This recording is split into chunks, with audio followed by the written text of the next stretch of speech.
ದಿನ ದೇವರ ವಾಕ್ಯ ನಮಗೆ ಕೊಟ್ಟಿದೆ.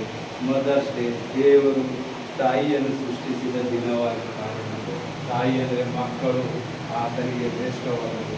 ನಾವು ಅದೇ ಆಗಿ ಬೈಬಲಲ್ಲಿ ನೋಡುವುದು 1ನೇ ಸ್ಯಾಮುವೇಲ 20ನೇ ಸಂಧಿ ಓದ್ತೀರಾ? ಯೆಹೋವನನ್ನು ಬೇಡಿ ಪಡಕೊಂಡೆ ಎಂದು ಹೇಳಿ ಆ ಮಗನಿಗೆ ಸಾಮುವೇಲನೆಂದು ಹೆಸರಿಟ್ಟಳು. ಆಮೇಲೆ ನೋಡಿ, ಇಲ್ಲಿ 12 ಏನ್ ಮಾಡ್ತಾಳ, ಬಂಜಿ ಆಗಿದ್ದಾಗ ಆಕೆಗೆ ಮಕ್ಕಳಿರಲ್ಲ. ಆಕೆಯಿಂದ ಇನ್ನೊಬ್ಬ ಪತ್ನಿ ಆಕಿನ ಗಂಡಿಗೆ ಇನ್ನೊಬ್ಬ ಮದುವೆ ಆಗ್ತದ, ಆಕೆಗೆ ಮಕ್ಕಳೆಲ್ಲ ಆಗ್ತಾವ. 12 ಬಹಳ ಕಷ್ಟದಲ್ಲಿ, ಅಂದ್ರೆ ದಿನನಿತ್ಯ ಏನ್ ಮಾಡ್ತಾ ಇರ್ತಾಳ, ಹಿಂಸಿಸುತ್ತೆ ಇರ್ತಾಳ. ಬಹಳ ಹೃದಯ ಕೊಂದಿದ್ದವ್ರು ಇರ್ತಾಳೆ. ಬಹಳ ಹೃದಯ ನೊಂದಿದಕ್ಕಾಗಿ ದಿನ ಅವ್ರು ವರ್ಷಿಗೊಮ್ಮೆ ಏನ್ ಮಾಡ್ತಾರೆ, ಸಿಲುವಿಗೆ ಹೋಗಿ ಅಲ್ಲಿ ಒಂದು ದೊಡ್ಡ ಜಾತ್ರೆ ಮಾಡಿ ದೇವರಾಯ್ಕೆ ಹೋಗಿ ಹೋಗುತ್ತಾ ಬರುತ್ತಾ ಇರ್ತಿದ್ರು. ಫ್ಯಾಮಿಲಿ ಅವರು ಕುಟುಂಬವೆಲ್ಲ ಅಲ್ಲಿ ದೇವರಿಗೆ ದಿನ ವರ್ಷೆಲ್ಲ ವಿಜ್ಞಾಪನೆ ಮಾಡ್ತಾ ಇರ್ತಾಳ. ಹೋಗಿ ಪ್ರಾರ್ಥಿಸ್ತಾಳ. ಆಕಿ ಮಕ್ಕಳಿರಲ್ಲ. ಆಕಿ ವಿಜ್ಞಾಪನೆ ಮಾಡಿದಾಗ ಆಕಿ ದೇವರಿಗೆ ಅರಿಕೆ ಮಾಡ್ತಾಳ. ನನಗೆ ಮಗು ಹುಟ್ಟಿದಾಗ ಅದು ಮಲೆ ಕುಡಿಯೋದು ಬಿಟ್ಟು ಹಾಲಂದ್ರೆ ನಾನು ನಿನ್ನ ದೇವರ ಸನ್ನಿಧಿಗೆ ಅದಕ್ಕೆ ಕಾಣಿಕೆಯಾಗಿ ಕೊಡ್ತೀನಿ ಅಂದಾಗ ಅದೇ ವರ್ಷ ಅವಳು ಒಂದು ಗಂಡು ಮಗು ಹೇಳ್ತಾಳೆ. ಆತನ ಹೆಸರೇ ಸ್ಯಾಮುವೇಲು. ಆತನೇ ಒಂದು ದೊಡ್ಡ ಪ್ರವಾದಿಯಾಗಿ ಮಾರ್ಪಡಿತಾನ. ಆ ಸಾಮ್ಯಲನು ಹೇಳಿದ ಪ್ರವಾದನೆಯಲ್ಲಿ ಒಂದಾದ ಪ್ರವಾದನೆ ಇಂದುವರೆಗೆ ಸುಳ್ಳಾಗಿಲ್ಲ, ಮೋಸದಾಗಿ ಯಾವುದಿಲ್ಲ. ಅಷ್ಟು ಬಲವಾದ ದೇವರಲ್ಲಿ ಅನ್ಯೋನ್ಯತೆಯಾಗಿಲ್ಲ. ಆ ಬಾಲಕನು ಬೆಳೀತಾ ಒಂದು 8 ವರ್ಷ 9 ವರ್ಷ ಇದ್ದಾಗ ದೇವರ ದರ್ಶನ ಕಾಣುವಂತನಾಗಿದ್ದಾನೆ. ಅವನ ಹೆಸರು ಹಿಡಿದು ಕರೆಯುವಂತದಾಗಿ ನೋಡ್ತೇವೆ. ಆದರೆ ಇಲ್ಲಿ ನಾವು ನೋಡಬೇಕಾಗಿದ್ದು ಒಂದು ತಾಯಿ ಯಾವ ರೀತಿಯಾಗಿ ಶ್ರಮೆ ಪಟ್ಟು ತನ್ನ ಮಕ್ಕಳನ್ನು ಹೇರುವಂತಳಾಗಿದ್ದಾಳೆ, ಯಾವ ರೀತಿಯಿಂದ ದೇವರ ಮುಂದೆ ಹೋರಾಡುವಂತಳಾಗಿದ್ದಾಳೆ. ಎಲ್ಲ ಈ ಲೋಕದ ಎಲ್ಲ ಒಂದು ಕಷ್ಟ ಭಾರಗಳನ್ನು ಹೊತ್ತುಕೊಂಡು ನಮಗಾಗಿ ತನ್ನ ಕಷ್ಟಗಳೆಲ್ಲ ಹೊತ್ತುಕೊಂಡು ಅಕ್ಕಿನ ಸುಖ ಜೀವನ ಬಿಟ್ಟು ಮಕ್ಕಳಿಗೆ ಶ್ರೇಷ್ಠವಾಗಿ ಮಾಡಬೇಕೆನ್ನುವ ಉತ್ಸಾಹದಲ್ಲಿ ಅವಳು ಎಷ್ಟೆಲ್ಲ ಶ್ರಮೆ ಪಟ್ಟಿದಳು. ಆದರೆ ದೇವರ ಸನ್ನಿಧಿಯಲ್ಲಿ ಹೋದಾಗ ಮಾತ್ರ ಆಕೆ ಒಂದು ಅದ್ಭುತವಾದ ಮಗುವನ್ನು ಜನಿಸಿದಳು. ನೋಡಿ, ದೇವರ ಸಮ್ಮುಖದಿಂದ ಹುಟ್ಟಿದ ಮಕ್ಕಳು ದೇವರ ಕಾರ್ಯದಲ್ಲೇ ಇರುವಂತರಾಗಿದ್ದಾರೆ. ನಾವು ದೈಹಿಕವಾಗಿ ಹುಟ್ಟಿದ ಮಕ್ಕಳು ಅವರು ದೇವರ ಸನ್ನಿಧಿಯಲ್ಲಿ ಹೋಗುವಂತರಾಗಿರ್ತಾರೆ. ಆದರೆ ಕೆಟ್ಟದಾದ ಆಲೋಚನೆಗಳು ಅವರಲ್ಲಿ ಬರುತ್ತಾ ಇದೆ, ದುಷ್ಟಾತ್ಮನ ಕಾರ್ಯಗಳು ನಡೀತದೆ. ಆದರೆ ದೇವರಿಂದ ಅಭಿಷೇಕತಾಗಿ ಹುಟ್ಟಿದ ಈ ಮಗನು ಸ್ಯಾಮುವೇಲನು ಯಾವಂದ್ರೆ ದೇವರ ಅನ್ಯೋನ್ಯತೆಯಲ್ಲಿ ಆತನ ಯಾವುದೇ ಒಂದು ಯಾಜಕನ ಹತ್ರ ಇರ್ತಾನೆ, ಏಲಿಯನ ಹತ್ರ ಅಲ್ಲಿ ಇಷ್ಟು ಅನ್ಯುಕ್ತವಾಗಿರ್ತಾನೆ. ಅವನು ಯಾವ ಮೋಸದ ಕಂಡಿಲ್ಲದ, ಯಾವ ಚಾಡಿ ಹೇಳಲಾರಂತ, ದೇವರು ಏನ್ ಹೇಳಿರ್ತಾರಲ್ಲ, ದೇವರ ವಾಕ್ಯ ಏನ್ ಹೇಳಿರ್ತಾರಲ್ಲ ಅದೇ ವಾಕ್ಯದ ಮೇಲೆ ನಡೆಯುವಂತರಾಗಿದ್ದಾನೆ. ಅದಕ್ಕಿಂತ ಹೆಚ್ಚಾಗಿ ಯಾವಾಗ ಅವರ ತಾಯಿಯನ್ನು ಅರಿಕೆ ಮಾಡಿದಾಗ ನನಗೆ ಗಂಡು ಮಗು ಕೊಟ್ಟಿದ್ರೆ ನಿನ್ನ ಸೇವೆಗಾಗಿ ಕೂಡ ಕೊಡ್ತೇನೆ ಅಂತ ಹೇಳಿದಾಗ ದೇವರ ವಿಜ್ಞಾಪನೆ ಕೇಳಿದ. ನೋಡಿರಿ, ಅವಳು ಅಷ್ಟು ಪ್ರಯಾಸ ಪಟ್ಟಿದಾಗ ಆ ತಾಯಿಯ ಪ್ರಯಾಸದಿಂದ ಆ ಮಗನು ಒಳ್ಳೆ ಹೆಸರಾಗಿ ಈ ನಿಜವಾದ ಸತ್ಯ ವೇದದಲ್ಲಿ ಹೆಸರು ಬರೆಯಲ್ಪಟ್ಟಿದೆ. ಇವತ್ತು ನೀವು ನಿಮ್ಮ ತಂದೆ ತಾಯಿಗಳನ್ನು ಎಷ್ಟು ಪ್ರೀತಿ ಮಾಡುವವರಾಗಿದ್ದೀರಾ? ಇವತ್ತು ಮದರ್ ಡೇ ಅಂತೇಳಿ ಇವತ್ತು ಒಂದೇ ದಿವಸ ಪ್ರೀತಿ ತೋರಿಸುವವರಾಗಿದ್ದೀರಾ? ಚೆನ್ನಾಗಿ ಅರ್ಥ ಮಾಡಿಕೊಳ್ಳಿರಿ. ಅವರು ಮಾಡಿದ ಒಂದೊಂದು ಕಾರ್ಯಗಳು, ಅವರು ಮಾಡಿದ ಒಂದೊಂದು ಕಷ್ಟಗಳು ನೀವು ಕಣ್ಣ ಮುಂದೆ ತಂದ್ಕೋಬೇಕು. ನೀವೇ ದೊಡ್ಡವರಾಗಿಲ್ಲ, ನಿಮಗೆ ಉಣಿಸುವರು ಯಾರು? ನೀವು ನಿಂತಿದಾಗ, ನಿಮಗೆ ಜೋಲು ಬಂದಿದಾಗ ನಿಮಗೆ ಭುಜಕ್ಕೆ ಭುಜ ಆಗಿ ನಿಂತಿರೋದು ನಿಮ್ಮ ತಾಯಿ ತಂದೆಗಳು ಮಾತ್ರ. ನೀವು ಎಲ್ಲಿ ರೋಗದಾಗಿದ್ದಾಗೋ ನಿಮ್ಮ ತಂದೆ ತಾಯಿ ನೋಡುವಂತರಾಗಿದ್ದಾರೆ. ನಿಮಗೆ ಉಣ್ಣೋಕ್ ಬರುವಾಗ ನೀವು ಚಿಕ್ಕವರಾಗಿದ್ದಾಗ ನಿಮ್ಮನ್ನು ನೋಡಿ ಬೆಳೆಸಿದಂತ ನಿಮ್ಮ ತಂದೆ ತಾಯಿಗಳು. ಅದಕ್ಕೆ ತಂದೆ ತಾಯಿಯ ಋಣವು ನೀವು ಎಂದಿಗೂ ತೀರಿಸಲಾಗದು. ನೀವು ತಂದೆ ತಾಯಿಯ ಒಂದು ಸ್ಮರಣೆ ಅಂದ್ರೆ ಅವರಿಗೆ ನೀವು ಗೌರವ ಕೊಡಲಾರಿ. ಆ ಗೌರವವನ್ನು ಕಟ್ಟಿ ಅವರ ಹೃದಯವನ್ನು ನೋಯಿಸಿದರೆ ನಾವು ಜ್ಞಾನೋಕ್ತಿಯಲ್ಲಿ ನೋಡ್ತೇವೆ, ಧರ್ಮೋಪದೇಶ ಕಾಂಡದಲ್ಲಿ ನೋಡ್ತೇವೆ, ಮತ್ತ ಕೀರ್ತನೆಗಳಲ್ಲಿ ನೋಡ್ತೇವೆ. ದೇವರು ಏನ್ ಹೇಳಿದನ, ಅಂತ ಮಕ್ಕಳಿಗೆ ಮಧ್ಯ ಅಂಧಕಾರದಲ್ಲಿ ಹಾರಿ ಹೋಗೋದು ಅಂದ್ರೆ ಆತನು ಮಾಡುವ ಒಂದೊಂದು ಶ್ರಮೆಯಲ್ಲಿ ದೇವರ ಹಸ್ತವಿರೋದಿಲ್ಲ. ಆತನು ಯಾವುದೇ ಕಾರ್ಯ ಮಾಡಿದರೂ ಆ ಕಾರ್ಯದಲ್ಲಿ ಅವರಿಗೆ ಸಫಲವಾಗುವುದಿಲ್ಲ. ಹಾಗಾಗಿ ನಿಮ್ಮ ತಂದೆ ತಾಯಿಗಳನ್ನು ನೀವು ಸನ್ಮಾನಿಸದೆ ಹೋದರೆ ನಿಮಗೆ ಬೆಂಕಿಯ ಗತಿ ಆಗುತ್ತೆ. ಬೆಂಕಿಯ ಗತಿ ಅಂದ್ರೆ ಯಾರಿಗಾದ್ರೂ ಬೆಂಕಿಯನ್ನು ಹಿಡಿದುಕೊಳ್ಳುವಷ್ಟು ಮತ್ತೆ ಯಾರಿಗೂ ಇಲ್ಲ. ನೀವು ಬೆಂಕಿಗೆ ಹಿಡ್ಕೊಂಡು ಹೋಗಕ್ ಆಗ್ತದ? ಅದೇ ನಿಮ್ಮ ನೋವು, ಕಷ್ಟ, ಹಿಂಸೆ. ನೀವು ಒಂದು 10 ವರ್ಷ ನೀವು ಸುಖವಾಗಿರ್ಬೋದು, ಅಲ್ಲಿಂದ ನಿಮಗೆ ರೋಗಗಳು, ಶಾಪಗಳು, ನಿಮಗೆ ಬೇಕಾಗದಂತ ಕಾರ್ಯಗಳು ನಿಮ್ಮಲ್ಲಿ ಬಂದು ಆವರಿಸ್ತದೆ. ಅದೇ ನೀನು ನಿನ್ನ ತಂದೆ ತಾಯಿ ಹಸ್ತದಲ್ಲಿ ಅಂದ್ರೆ ಅವರ ಗ್ರೇಸ್, ಅವರ ಒಂದು ರಕ್ಷಣೆ ಏನಾಗ್ತದೆ, ನಿನಗೆ ಪ್ರೊಟೆಕ್ಷನ್ ಆಗುತ್ತದೆ. ಇದು ನಾನಾಗಿ ಬಾಯಾಗಿ ಹೇಳ್ತಾ ಇಲ್ಲ, ದೇವರ ಆತ್ಮ ಹೇಳ್ತಾ ಇದ್ದಾನೆ. ಎಲ್ಲಿವರೆಗೆ ನಿನ್ನ ತಂದೆ ತಾಯಿಯ ಒಂದು ಆಶೀರ್ವಾದದಲ್ಲಿ, ಆ ಗ್ರೇಸ್ ಅಲ್ಲಿ, ಅನಾಯಿಂಟಿಂಗ್ ಅಲ್ಲಿ ಇರ್ತಲ್ಲ, ಅಲ್ಲಿವರೆಗೆ ನಿನಗೆ ಸುಖ ಸಮೃದ್ಧಿ, ನಿನ್ನನ್ನು ಯಾವ ಕೇಳು ನಿನಗೆ ಮುಟ್ಟುವುದಿಲ್ಲ. ನೀನು ಅಲ್ಲಿದು ಬಿಟ್ಟರೆ, ಒಬ್ಬ ಗಂಡ ಹೆಂಡತಿ ಆಗಿದಾಗ, ಹೆಂಡತಿ ಒಳ್ಳೆಯವಳಾಗಿದ್ದಾಗ ಮಾತ್ರ ಆ ಗ್ರೇಸ್ ನಿನ್ನಲ್ಲಿ ಬರ್ತದೆ. ನಿನ್ನ ತಾಯಿ ತಂದೆ ಗ್ರೇಸು ಹೆಂಡತಿಯ ಮೂಲಕ ಬರ್ತದ. ಆದ್ರೆ ಹೆಂಡತಿ ನಿನಗೆ ಸರಿಯಾಗಿ ಸಿಕ್ಕಿಲ್ಲ, ನಿನ್ನ ಮಾತಿಗೆ ವಿಧೇಯತೆ ಇಲ್ಲ, ತನ್ನದೇ ಆದ ಮಾಡುವ ಹೆಂಡತಿ ಇದ್ದರೆ ಆಕಿಗೆ ನೀನು ವಿಘ್ನ ಆಗೋಗ್ತಿ. ಆಕೆ ನಿನಗೊಂದು ದೊಡ್ಡ ವಿಘ್ನ ಆಗಿ ಕೊಡ್ತಾಳ. ನೀ ಏನ್ ಕಾರ್ಯ ಮಾಡಿದ್ರು ಸಾಗಿಸಲಿ, ನೀನು ದೇವರ ಮುಂದೆ ಕೋಪ ಬೀಳುವಂತನಾಗಿದೆ. ಅದೇ ನೋಡುವುದಾದರೆ, ಮೋಶೆ ಹುಟ್ಟುವಾಗ ಆ ಫಾರೋನನ್ನು ಎಲ್ಲ 3 ತಿಂಗಳು 2 ವರ್ಷದಲ್ಲಿ ಎಲ್ಲ ಮಕ್ಕಳನ್ನು ಕೊಲ್ಲುವಂತ ಆದೇಶ ಕೊಡ್ತಾನೆ. ಆ ತಾಯಿ ಎಷ್ಟು ಕಷ್ಟದಿಂದ ಆ ಮಗನನ್ನು ಜನಿಸಿರ್ಬೋದು, ಆಕೆ 3 ತಿಂಗಳು ಯಾವ ರೀತಿಯಾಗಿ ಸಾಕಿರ್ಬೋದು ಮನೆಯಲ್ಲಿ, ಆಕೆ ಎಷ್ಟು ಶ್ರಮೆ ಪಟ್ಟಿರ್ಬೇಕು, ಎಷ್ಟು ಜನಗಳ ಮಧ್ಯದಲ್ಲಿ, ಎಷ್ಟು ಸಿಪಾಯಿಗಳು, ಎಷ್ಟು ಎಲ್ಲ ನೆರೆಹೊರೆ ಎಲ್ಲರೂ ಹೇಳೋರು. ಯಾಕಂದ್ರೆ ನನ್ನ ಮಗ ಸತ್ತನಂದ್ರ ಈಗಿನ ಮಗ ಬಿ ಸಾಯ್ಬೇಕನ್ನುವಂತ ಈ ಲೋಕದಲ್ಲಿ ಆಕೆ ಎಷ್ಟೆಲ್ಲ ತ್ಯಾಗ ಮಾಡಿರ್ಬೋದು ನೋಡಿರಿ. ಆ ತ್ಯಾಗ ಮಾಡಿ ಆ ಮಗುವಿಗೆ 3 ತಿಂಗಳು ಇಟ್ಟು, ಅಲ್ಲಿಂದ ಅದು ಮಗು ದೊಡ್ಡದಾದಾಗ ಏನಾಗ್ತದ, ಚೀರಕ್ ಸ್ಟಾರ್ಟ್ ಮಾಡ್ತದ, ಅಳಕ್ ಸ್ಟಾರ್ಟ್ ಮಾಡ್ತದ. ಹೆಂಗ್ ಮಾಡಿ ದೇವ್ರಿ ಅಂತ ಹೇಳಕ್ ಮಾಡ್ತಾನ, ಅದೆಲ್ಲ ದೇವರ ಒಂದು ಚಿಂತೆ ಇರ್ತದ. ಆದ್ರ ಆ ತಾಯಿಗೆ ಆರಿಸಲ್ಪಟ್ಟ ಆ ತಾಯಿ ಯಾವ ರೀತಿಯಾಗ ಮಗನನ್ನು ಕಾಯ್ದನು, ಅವಳ ಅಕ್ಕ ಏನ್ ಮಾಡ್ತಾಳ, ಮಗನಿಗೆ ಗುಡ್ಡಿ ಒಳಗೆ ಇಟ್ಟು ಆಕಿ ನೋಡಿ ಎಷ್ಟು ತಂದ ದೇವರ ಜ್ಞಾನದಲ್ಲಿ ಇರ್ತಾಳೆ ಅವ್ರ ತಾಯಿ. ಆಕಿ ನೋಡ್ತಾಳ, ಅಲ್ಲಿ ಯಾರು ಸ್ನಾನ ಮಾಡ್ತಾರ ಎಲ್ಲಕ್ಕೆ ಗೊತ್ತಿರ್ತದ. ಆ ನದಿ ತೀರದಲ್ಲಿ ಇಕ್ಕಿ ಆ ನೀರಲ್ಲಿ ಬಿಟ್ಟಾಗ ಆ ಫಾರೋನನ ಮಗಳು ನೋಡಿ, ಆ ಮುಖ ನೋಡಿ, ಆ ಸುಂದರ ಮುಖ ನೋಡಿ ಮಗದು ಆಕಿ ಮೋಹಿತಳ ಆಗ್ತಾಳ ಕೂಸಿನ ಮೇಲ. ಆ ಕೂಸಿಗೆ ದತ್ತು ತಗೊಂಡು ಸಲುತ್ತಾಳ ನೋಡ್ರಿ. ಅದಕ್ಕಲ್ಲಿ ಎಷ್ಟು ದೇವರ ಮಹಿಮೆ ಬಂತು. ಎಲ್ಲಿ ಆಕಿ ತಂದೆ, ಆಕಿ ತಾಯಿಯ ಗ್ರೇಸ್ ಇರುವವರೆಗೂ ಆ ಮಗನ ಮೇಲೆ ಆಶೀರ್ವಾದ. ಆ ತಾಯಿ ಪ್ರತಿನಿತ್ಯ ಪ್ರಾರ್ಥಿಸಿದಕ್ಕ ಆ ಮೋಶನು ಬಚಾಯಿಸಿ ಈ ಲೋಕದಲ್ಲಿ ಪ್ರಸಿದ್ಧಿ ಮಾಡಿ ಧರ್ಮೋಪದೇಶ ಕಾಂಡ, ಈ ಬೈಬಲ್ ಅನ್ನು ಸ್ಥಾಪಿಸಿದ ಪ್ರಥಮ ಮೊದಲನೇದಾಗಿ ಬರೆದಿದ್ದ ಪ್ರಾಫಿಟ್ ಅವನೇ. ಆ ಮೋಶನೇ ಈ ಗ್ರಂಥದ ಪ್ರಾರಂಭ ಮಾಡಿಸಿ ದೇವರು ಮೋಶನ ಮೂಲಕನೇ.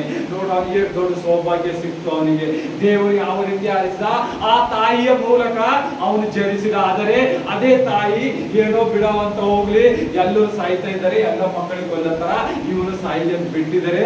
ಇವತ್ತು ಅವನಿಂದ ಬರೆಯಕ್ ಆಗ್ತಿದ್ದಿಲ್ಲ. ಇಂಥ ದೊಡ್ಡ ಹೆಸರು ಗ್ರೇಟ್ ಆಗಿ ನಾವು ಒಂದು ಹೆಮ್ಮೆ ಅಂತ ಹೇಳ್ತೇವೆ. ಮೋಜೇಸಿನಾಗಂತೆ ನಮಗೆ ಮಾಡು ಏಸಪ್ಪ, ಮೋಜೇಸಿನಂಗೆ ನಮ್ಮನ್ನು ನಡೆಸಿ ಏಸಪ್ಪ ಅಂತ ನಾವು ಪ್ರತಿನಿತ್ಯ ಕೇಳ್ತೇವೆ. ಅದೇ ರೀತಿಯಾಗಿ ರಾಹೇಳಿಗೂ ನೋಡ್ತೇವೆ, ರಾಹೇಳಿಗೂ ಮದುವೆ ಆಗ್ತದ, ಆದ್ರೆ ಮಕ್ಕಳಾಗಲ್ಲ.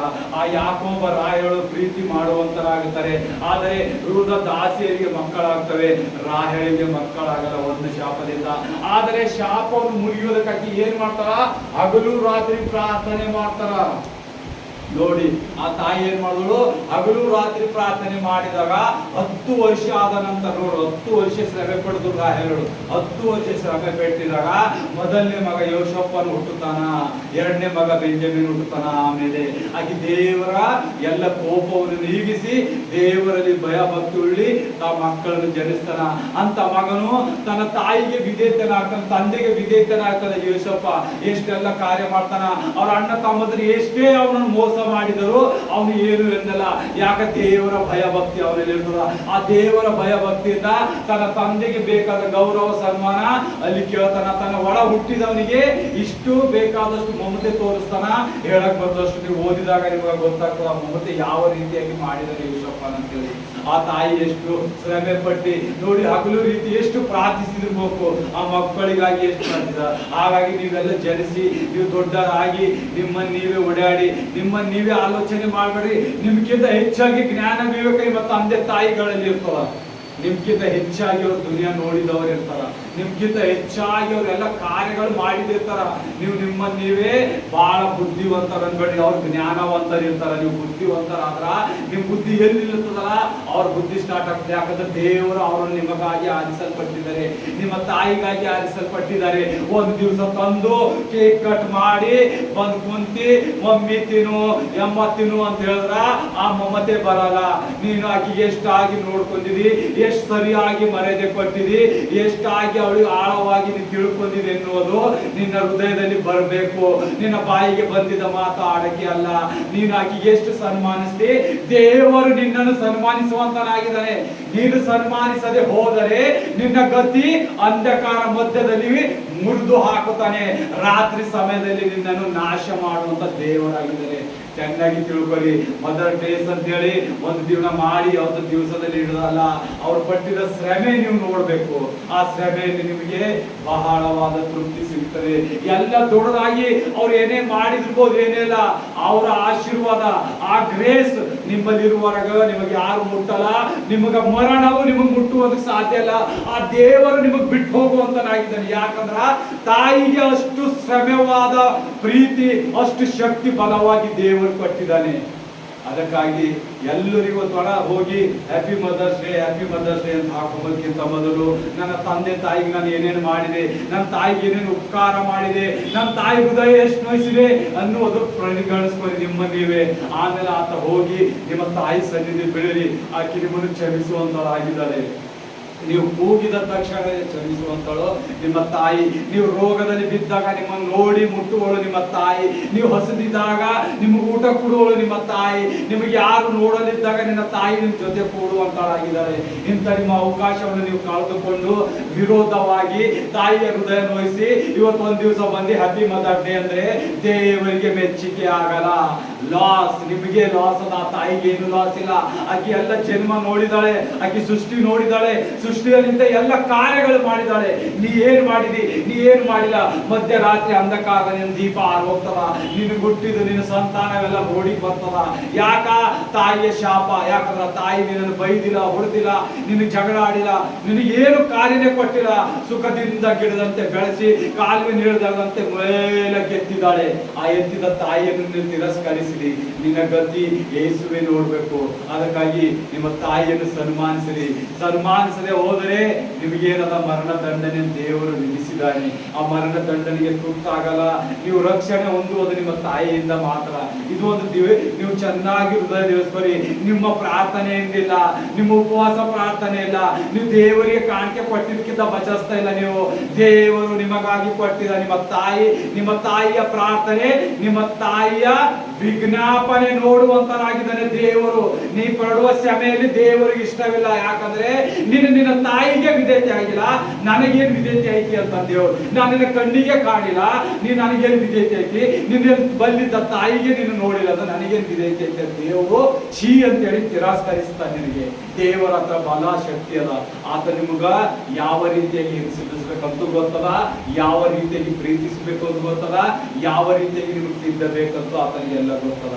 ಅದಕ್ಕಾಗಿ ನೀವು ನಿಮ್ಮ ತಾಯಿಗಳಿಗೆ ಎಷ್ಟು ಗೌರವ ಕೊಡ್ತೀರಿ, ನಿಮ್ಮ ಸಂತಾನವು ಅಷ್ಟು ಅಭಿವೃದ್ಧಿ ಆಗ್ತದ. ಅದು ನಿಮ್ಮ ಸಂತಾನ ಅಭಿವೃದ್ಧಿ ಆಗಲ್ಲ, ನಿಮ್ಮ ವಂಶ ನಿಮಗೆ ಮುಂದಾಗಲ್ಲ. ಯಾಕಂದ್ರೆ ಸನ್ಮಾನ ಇಲ್ಲ. ನಿಮ್ಮ ತಾಯಿಗೆ ನೀವು ಸರಿಯಾದ ಏನಾಗ್ತಾರ ಮೆಚ್ಚುಗೆನೆ ಆಗ್ತಾ ಇಲ್ಲ. ಯಾಕಂದ್ರೆ ನೀವು ತಿರಸ್ಕಾರ ಮಾಡ್ತಾ ಇದ್ದೀರಿ. ಅದಕ್ಕಾಗಿ ದೇವರ ಸನ್ನಿಧಿಯಲ್ಲಿ ಬಲವಾಗಿ ಕಣ್ಣೀರಿನಿಂದ ಪ್ರಾರ್ಥನೆ ಮಾಡಿ ಹೋಗಿ ನಿನ್ನ ತಾಯಿಗೆ ತಂದೆಯನ್ನು ಸನ್ಮಾನಿಸು. ಆಗ ನೀನು ಮೇಲಾಗುವಿ ಅಂತ ದೇವರು. ಮೇಲಾಗಿವಿ ಅಂದ್ರೆ ನೀನು ಲೋಕದಲ್ಲಿ ಉನ್ನತ ಅಭಿವೃದ್ಧಿ ಹೇಳ್ತಿ. ನಿನಗೆ ರೊಕ್ಕ, ಬೆಳ್ಳಿ, ಬಂಗಾರ, ಹೆಂಡತಿ, ಮಕ್ಕಳು, ಸುಖ ಸಮೃದ್ಧಿ, 120 ವರ್ಷ ಆಯುಸ್ ಕಳೆದಿ ಶಾಂತಿ ಸಮಾಧಾನದಿಂದ ಇರ್ತಿ. ಮೇಲಾಗ್ತಂದ್ರ ಸ್ಟೆಪ್ ಏನ್ ಮ್ಯಾಲಿ ಇರೋದಿಲ್ಲ. ದೇವರ ರಾಜ್ಯದ ಉನ್ನತಿಯಾಗಿ ಹೇಳ್ತಿ. ಅದು ಎಲ್ಲಿ ಸಿಗ್ತದೆ ನಿನಗೆ? ತಂದೆ ತಾಯಿಯ ಮಾರ್ಗದಲ್ಲಿ ನಡೆದಾಗ ಮಾತ್ರ. ಯಾಕಂದ್ರೆ ಅವ್ರು ನಿನ್ನ ಪ್ರಯಾಸ ಪಟ್ಟಿ ನಿನ್ನನ್ನು ಬೆಳೆಸಿ ದೊಡ್ಡವರು ಮಾಡಿದವರಾಗಿದ್ದಾರ. ಕಷ್ಟ ಚಿಂತೆ ನೋವುಗಳಲ್ಲಿ ಅವರೇ ನಿನ್ನ ಭಾಗಿಯಾಗಿದ್ದಾರ. ನಿನ್ನ ಸುಖದಲ್ಲಿ ಭಾಗಿಯಾಗಿದ್ದಾರೆ, ನಿನ್ನ ಕಷ್ಟದಲ್ಲೂ ಭಾಗಿಯಾಗಿದ್ದಾರ. ಅದಕ್ಕಾಗಿ ತಂದೆ ತಾಯಿಗೆ ಮಾತ್ರ ಒಂದ್ ದಿವಸ ಸನ್ಮಾನ ಮಾಡಿ ಮುಗಿಸುವಂತ ಮಕ್ಕಳು ಹೋಗಿ ನಿನ್ನ ತಾಯಿ ಏನಿದ್ದಾರೆ ಅಂತ ನೋಡ್ಕೊಂಡು ಕಾರ್ಯ ಮಾಡಿ. ಪಾಪದಲ್ಲಿ ಬೀಳೋದಕ್ಕಿಂತ ಮೊದಲೇ ನಿಮ್ಮನ್ನು ನೀವು ತಿದ್ದುಕೊಳ್ಳಿರಿ.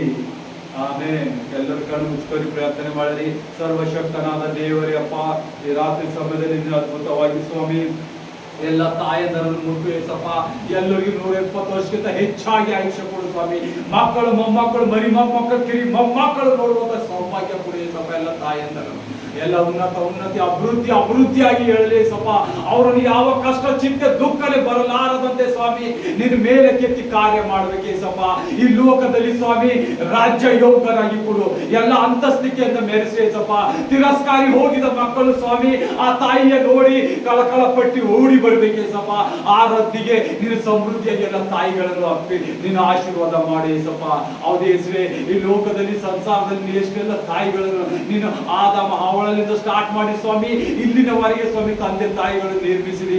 ಅವರು ನಮಗಾಗಿ ಪೋಷಕರಾಗಿ ಪಟ್ಟಿದ್ದಕ್ಕಾಗಿ ನಿನಗೆ ಸ್ತೋತ್ರ ಏಸಪ್ಪ. ಹೌದು ಯೇಸುವೆ, ಇವತ್ತು ನಾವು ಜೀವಿತ ಸಂಖ್ಯೆಯಲ್ಲಿ ಈ ಉಸಿರಾಡ್ತಿದ್ದೀವಿ ಒಂದು ಸ್ವಾಮಿ ನಿನ್ನ ಶ್ರಮೆ ಮತ್ತು ತಾಯಿಯ ಶ್ರಮೆ ಸ್ವಾಮಿ. ಆಕೆಯು ನಮಗಾಗಿ ಪಟ್ಟಿದ ಎಂತೆಂಥ ದಾಹಗಳು ಏಸಪ್ಪ, ಎಷ್ಟೆಲ್ಲ ಕಷ್ಟಗಳು ಅನುಭವಿಸಿ ಸ್ವಾಮಿ ನಮ್ಮನ್ನು ಕಾಯುವ ತೊಳುತ್ತೋ ಅದು ನೀನು ಅವಳಿಗೆ ಪಟ್ಟ ಶ್ರಮೆ ಏಸಪ್ಪ. ಅವಳಿಗೆ ನಡೆಸಿದ ಶ್ರಮೆ ನೀನು ಏಸಪ್ಪ. ನೀನು ಮಾರ್ಗ ತೋರಿಸಿದ ತಾಯಿಗೆ ಏಸಪ್ಪ. ಅದಕ್ಕಾಗಿ ಸ್ವಾಮಿ ಎಲ್ಲ ತಾಯಂದರು ನಿನ್ನ ಆಶೀರ್ವಾದ ಮಾಡಿ ಏಸಪ್ಪ. ಈ ಸಭೆಯಲ್ಲಿ ಕೂತಿದ್ದೆಲ್ಲ ತಾಯಿಯ ಮೇಲಿನ ಪರಿಶುದ್ಧ ಹಸ್ತ ಇಳಿಸಿ ಏಸಪ್ಪ. 120 ಆಯುಷ್ಗಳು, ಸುಖ ಸಮೃದ್ಧಿ ಶಾಂತಿ ಸಮಾಧಾನ ಉಲ್ಲಾಸ ಹೆಚ್ಚಾಗಿ 120 ಆಯುಷ್ಗಳು ಸ್ವಾಮಿ. ಅವ್ರ ಬೇಡುವೆಲ್ಲ ಆಸೆ ಆಂಕ್ಷೆಗಳು ಪೂರೈಸಿ ಸ್ವಾಮಿ ಈಗಳಿಗೆ ಸಮಯದಲ್ಲಿ ನೆರವೇರಿದಕ್ಕಾಗಿ ನಿನಗೆ ಸ್ತೋತ್ರ ಯೇಸುವೆ. ಅಪ್ಪ ತಂದೆ ಯೇಸುವೆ, ಎಲ್ಲ ನಿನ್ನ ಕೈಗೆ ಒಪ್ಪಿಸ್ತೇನೆ. ಜೀವ ತಂದೆ ಯೇಸುವೆ. ಆಮೇನ್ ಆಮೇನ್. ನನ್ನ ಮನವೇ ಯೆಹೋವನನ್ನು ಕೊಂಡಾಡು, ನನ್ನ ಸರ್ವೇಂದ್ರಿಯಗಳ ಆತನ ಪವಿತ್ರ ನಾಮವನ್ನು ಕೀರ್ತಿಸಿರಿ. ನನ್ನ ಮನವೇ ಯೆಹೋವನನ್ನು ಕೊಂಡಾಡು, ಆತನು ಮಾಡಿದ ಉಪಕಾರಗಳಲ್ಲಿ